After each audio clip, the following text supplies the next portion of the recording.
En cierta manera, el Sol también es una estrella variable y tiene una variación del 0,1% cada 11 años. Esto es lo que se llama ciclo solar y es lo que produce que se invierta el campo magnético cada 11 años, generando máximas tormentas solares y máxima actividad. Bueno, bienvenidos nuevamente. Mi nombre es Eduardo Bertinaviré y vamos a ver el tema de la actividad solar, esta actividad que tiene el Sol que invierte los campos magnéticos cada 11 años y genera lo que se llama ciclo solar y máxima actividad, máxima tormentas solares y todas las consecuencias que podrían tener también en la Tierra. Bueno, si es la primera vez que me estás viendo, te cuento que todos los días subo un video, así que te invito a que te suscribas, a que compartas todos estos videos, comentarios, me gusta y bueno, a difundirlo. Seguro conoces a alguien que le gusta la física, la ciencia, la astronomía y bueno, es una manera de difundir también y de colaborar con el canal. Bueno, eh, el ciclo solar. El Sol, primero que nada, como toda estrella, es una esfera de plasma y tiene una rotación diferencial. ¿Qué quiere decir esto? Que en los polos rota más lento que en el ecuador. Entonces, ¿qué pasa? Primero que nada, el interior es plasma, están las partículas ionizadas y la rotación de estas partículas cargadas en movimiento generan campo magnético. Entonces, el Sol tiene un campo magnético. Recordemos lo que es un campo magnético, con un imán. Las líneas salen del polo norte, ingresan al polo sur y son líneas cerradas, siempre son líneas cerradas. No existen los monopolos magnéticos, siempre tenemos un polo norte y sur. Si tenemos un imán largo y lo quebramos a la mitad, no me quedo con un polo norte por aquí y un polo sur por acá. Como podemos tener cargas eléctricas que son puntuales, cargas positivas y cargas negativas. Si quebramos un imán, siempre vamos a tener dos imanes más chiquitos, con norte-sur, norte-sur. Si lo volvemos a cuantas veces los quebremos, van a ser la cantidad de imanes que tengamos. Pero ¿qué ocurre con el Sol? Que no es un rígido, no es como un imán rígido en el cual va a estar siempre con las líneas perfectamente definidas. Tiene rotación diferencial primero que nada. Entonces, ¿qué ocurre acá? Empieza a rotar y en el ecuador rota más rápido, 24 a 25 días en el ecuador y más de 30 hasta 35 días en los polos. Entonces, lo que originalmente eran líneas que iban de polo a polo, vamos a suponer que arrancamos en un punto cero con las líneas bien ordenadas.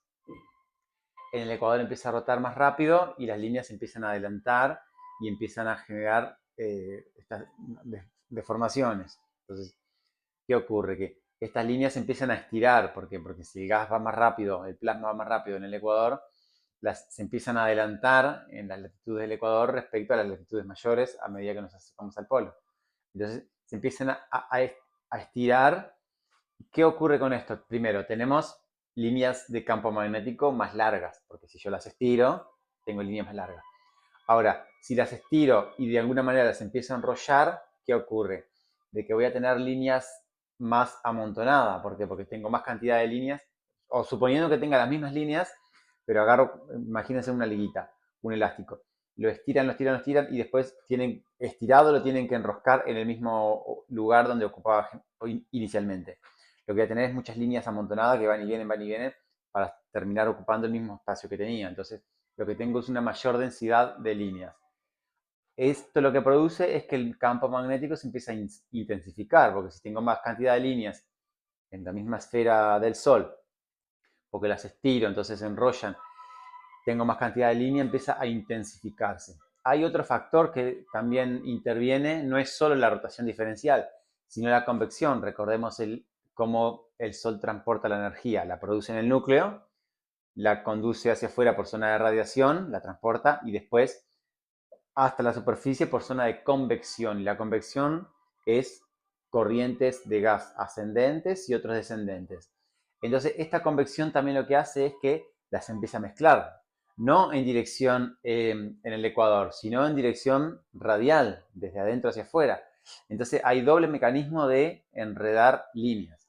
Entonces, empiezan a enredar tanto en dirección del ecuador, que las líneas originalmente van de polo a polo, y las estoy enredando de este a oeste, y a su vez las estoy enredando en superficie, en dirección radial. Hay corrientes ascendentes que salen del polo, del núcleo hacia afuera, entonces me saca algunas líneas hacia afuera, me las estira hacia la superficie, y otras líneas que van llevando plasma un poco más frío hacia la zona de radiación. Entonces hay otras líneas que se hunden y otras que se estiran. Algunas de estas, cuando llegan a la superficie, sobresale la línea y este arco que pasa por encima de la superficie se llaman protuberancias. Si tenemos la superficie, tenemos este arco que sale, vamos a tener en pares. Siempre las manchas solares, que son justamente las bases de este arco, primero tienen polaridades opuestas, porque si el campo magnético va en una dirección, por acá sale, por acá entra. Entonces van a tener polaridades opuestas. Una va a tener polaridad como saliente las líneas y otra entrante. Y siempre están de a pares, porque como es una línea cerrada, siempre tienen que haber salida y entrada. Entonces en los dos casos, siempre voy a tener de a dos y con polaridades opuestas. Entonces estas son las dos formas en las cuales se están de alguna manera mezclando y enredando. ¿Qué ocurre? De que llega un momento, pasados los años, de que esto se enreda muchísimo. Entonces las líneas empiezan a romper. Y cada línea que se rompen y se recombinan. ¿Qué pasa? Cuando las cortamos, si tenemos dos imanes, pensemos dos varitas comunes, poniendo el norte arriba y yo quiero unir los dos nortes, se repelen. Habrán probado alguna vez con dos imanes cómo se repelen y cuando ponemos norte-sur se pegan. Entonces, cuando una línea de campo magnético se rompe, la recombinación también van a ser con polos opuestos, se recombinan con los polos opuestos. Entonces, empieza de alguna manera, empiezan a invertirse el sentido de las líneas o el campo en algunas partes donde se empiezan a recombinar, se empiezan a invertir. Entonces, y estas reinversiones se van desplazando hacia los polos. Entonces, ¿qué ocurre? Después de cierto tiempo, predomina más el campo magnético que se ha ido recombinando con polaridad opuesta que el original. Y esto es justamente por qué cada 11 años el campo magnético se invierte.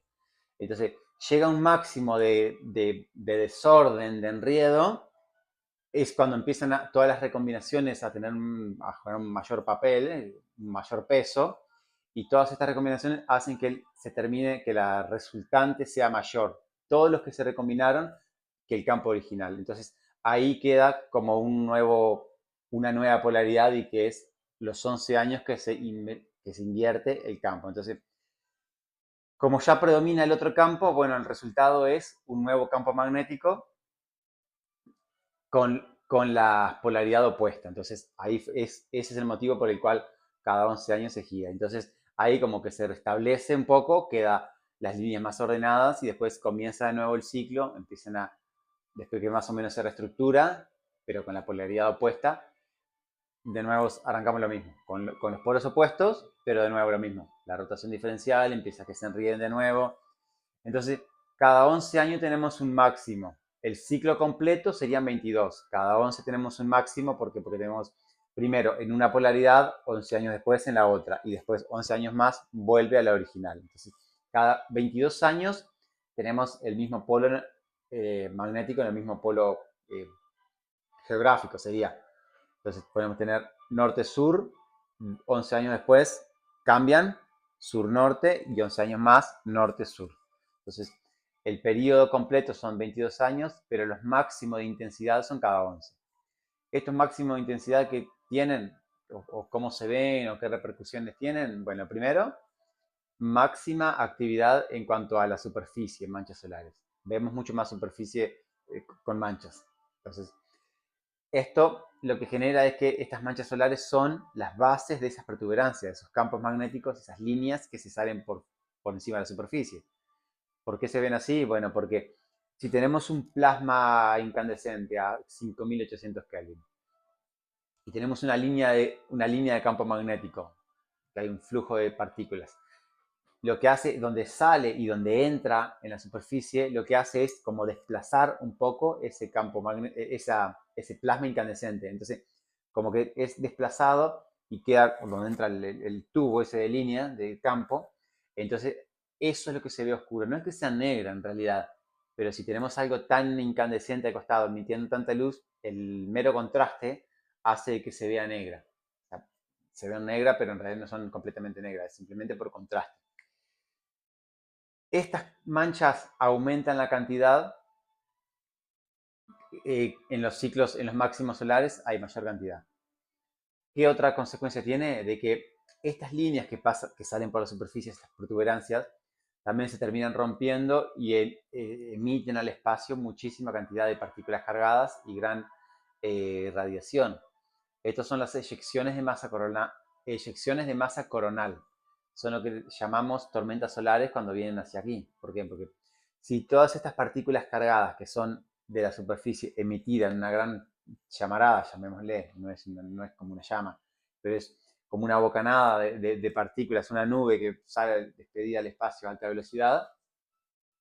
Si esa viene en dirección directa a la Tierra, es lo que llamamos tormenta solar. ¿Por qué? Porque, bueno, son una tormenta, o sea, una eyección de partículas cargadas que vienen en dirección a la Tierra. Ahora, estas consecuencias, o sea, ¿qué consecuencias tienen aquí en la Tierra? Primero que nada, las auroras boreales. Las auroras, en el campo magnético de la Tierra es rígida, entonces está más ordenado, no pasa esto. Tenemos la Tierra, tenemos los campos magnéticos que salen del polo norte, ingresan al polo sur, ¿sí? En realidad, el polo norte magnético está en el sur geográfico, por eso las agujas que van del norte hacia el sur apuntan hacia el norte geográfico, que es el sur magnético. Entonces, en el polo norte geográfico tenemos el sur magnético. Estas líneas lo que hacen es generar lo que se llama magnetosfera. La magnetosfera es este escudo magnético que tenemos de todas estas tormentas. Entonces, si tenemos la Tierra y tenemos esta llamarada que viene, llamémosle de nuevo, son una nube de partículas cargadas, si vienen en dirección a la Tierra, esto es un escudo magnético en definitiva, entonces desvía las partículas, entonces son desviadas. Ahora, las líneas ingresan por los polos, más que nada en el polo norte que están ingresando las líneas. Estas partículas cargadas se meten en los polos o cercanía del polo magnético, que más o menos coincide con el polo geográfico, no exactamente, pero está relativamente cerca. Esto genera las auroras boreales. ¿Qué son las auroras? Básicamente es un gas ionizado. El gas que tenemos en la atmósfera es nitrógeno y oxígeno principalmente. Cuando se ionizan estos gases, porque si son partículas cargadas, es como los tubos de luz, los antiguos tubos de luz, que eran un tubo de luz, un gas de mercurio, de otros gases, y se le ponía electricidad. O sea, prendes la luz, entonces le entra corriente, tiene las dos terminales, los dos extremos, y el gas se termina ionizando, entonces emite una luz, pero una luz blanca porque es un cierto gas. Ahora, en este caso, las auroras son de color verde y rosado, fucsia, porque son los elementos, el gas que tenemos en la atmósfera. Ahora, ¿qué otras consecuencias tiene? Bueno, además de electrificar el gas, ionizarlo, que emita luz, puede generar, esto ha ocurrido, de que al haber electricidad en el aire, sobrecargue las líneas de alta tensión. Esto pasó en el 1800, las líneas del telégrafo, que no conducían con voltajes así, como una red de electricidad actual, empezaban a saltar chispas porque empezaba a circular corriente por las líneas, por los cables del telégrafo. Y también en la década del 60, en Canadá, lo que se llama el Gran Apagón, quedaron varias provincias de Canadá sin corriente. ¿Por qué? Porque, bueno, Canadá está bastante cerca del polo, son latitudes altas, entonces una gran tormenta solar generó de que se ingresaran mucha carga eléctrica a la atmósfera, y lo que generó esto es que se generara electricidad y aumentara la tensión de la corriente, y bueno, hubo sobrecarga y colapso en la red eléctrica, que no fue justamente lo que ocurrió en Europa hace pocos días, no fue eso. Pero bueno, ha pasado algo, pero por las tormentas solares. ¿Qué otras consecuencias tiene? Los satélites, por ejemplo. Si esta radiación ingresa en la atmósfera, también se calienta el gas de la atmósfera. Entonces, si se calienta, estamos hablando de poquito, pero si se calienta, se expande. Entonces, si se expande, la atmósfera nuestra del planeta es más grande. Entonces los satélites que están bajos, porque la atmósfera se expande, los satélites quedan dentro de la atmósfera. Entonces generan un poco más de fricción y tienen que prender sus motores para reorientarse porque si no se van frenando y se caen. Que de hecho pasó con un telescopio, algo muy, muy paradójico, con un telescopio, un satélite espacial que envió la NASA en los 80 para estudiar las tormentas solares. Justamente se cayó por esto, entonces como que el Sol le dijo, no, no me vas a estudiar, y la gran tormenta solar, se infló la atmósfera, se frenó el satélite y se cayó, como que el Sol mismo, medio cómico, pero el Sol mismo se defendió de que no lo mirara. No, no fue así, pero sí que ocurrió esto, es muy, muy paradójico que justamente un satélite enviado para estudiar el Sol se haya caído justamente por la tormenta solar, para lo que estaba destinado ese, el satélite. Después, bueno, variaciones en cuanto al clima también, aumenta la temperatura. Hay estudios que se han hecho, por ejemplo, los pájaros o, o que, o que migran o que llega la época de reproducción. Cuando hay máximos solares, como que aumenta un poquito la temperatura, entonces tendrán alguna capacidad de ser muy sensibles a las temperaturas. La época de apareamiento de estos animales, de estas aves, se adelanta, porque de alguna manera no es que estén observando el sol y ver las manchas, pero de alguna manera son capaces de detectar de que hay más radiación, hay más temperatura y entonces adelantan días, semanas, el periodo en el cual comienza la reproducción. Entonces, bueno, la naturaleza es muy sabia y en todo esto de lo que son las aves que migran, palomas mensajeras, todos estos animales, se han hecho estudios con una cierta tipo de aves, en el cual, eh, comparando con los ciclos solares, estos de cada 11 años, cómo también aumentan, adelantan o atrasan en función de los ciclos solares su periodo de reproducción. Y bueno, a lo largo de toda la historia, bueno, el tema de épocas glaciares, que a lo mejor también está relacionado, aunque la Tierra también tiene sus ciclos de resetearse cada cierto tiempo, épocas glaciares, épocas desérticas, pero sí que tiene una influencia. Hay quienes dicen también que el periodo de Júpiter, por tener 11 años y algo, puede afectarle, pero no sé, no es tan viable como para que... Sí que Júpiter es el objeto más importante en cuanto a masa y tamaño del sistema solar, que tiene más del doble de todo, 2 veces y media más de masa que el resto de todos los cuerpos juntos, pero no creo que solo por la influencia gravitacional, más allá de que se puede acercar, alejar un poco, afecte para que el campo magnético, seguramente es una coincidencia nomás de que coinciden los 11 años del ciclo solar con 11 años y algo del periodo de Júpiter. Pero más que nada, no está demasiado claro, pero esto del tema de recombinarse los campos magnéticos es como la explicación más factible que hay y la más aceptada en cuanto a poder invertir estas polaridades cada ese tiempo.